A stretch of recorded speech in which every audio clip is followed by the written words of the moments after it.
నాగేశ్వర సిద్ధాంతి గారు మీరు చెప్పండి, కుజగ్రహ దోషం ఎటువంటి ఫలితాలు ఇవ్వబోతుంది అంటారు, ఇస్తుంది అంటారు, అలాగే ఇది ఎక్కువగా మహిళల్లో కనబడుతుంది, దానికి గల కారణం ఏంటి అంటారు?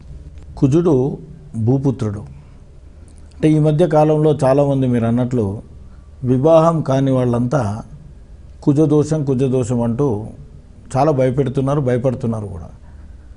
కానీ దానికి కొంచెం ముందుకు పోయి ఆలోచిస్తే కొన్ని గ్రంథాలలో చాలా స్పష్టంగా చెప్పబడింది. కృష్ణా నదికి అటువైపు, అంటే ఇప్పుడు మనకి ఈ వైపు కాకుండా అటువైపు, అంటే తమిళనాడు, మద్రాసు వాళ్ళు ఆ ప్రాంతానికి మాత్రమే ఆ కుజదోషము ఉంటుంది, మిగతా ప్రాంతాలకు అది లేదని కొన్ని గ్రంథాలలో చెప్పడం జరిగింది. అయితే కాలక్రమేణా ఇప్పుడు హైదరాబాదులో అన్ని ప్రాంతాల వారు, ఇది మెట్రో సిటీ కాబట్టి ఇక్కడ అందరూ ఉన్నారు కాబట్టి వారి అభిప్రాయాలు చెప్తుండటం వల్ల ఈ మధ్య కుజుడు గురించి చాలా ప్రభావంగా కనబడుతున్నది. అయితే అందులో కూడా కుజుడు శనిలాగానే 3, తర్వాత 6, 11 ఈ 3 స్థానాలలో శుభ ఫలితాలను ఇస్తూ ఉంటాడు.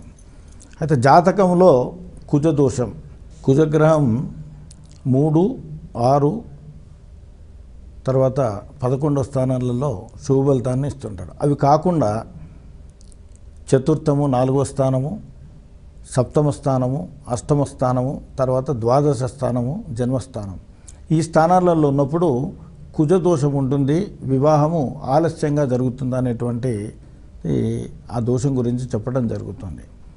అయితే ఆ దోషానికి కూడా, ప్రతి దోషానికి కూడా పరిహారాలు ఉన్నాయి.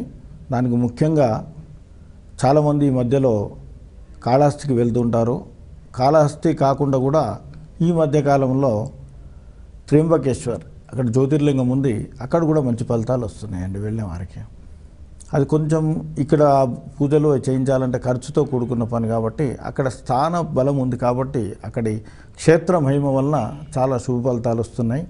దానికి సుబ్రహ్మణ్య స్వామికి సంబంధించినటువంటి పూజలు, స్తోత్రాలు, జపాలు అవి ఆచరించడం మంచిది.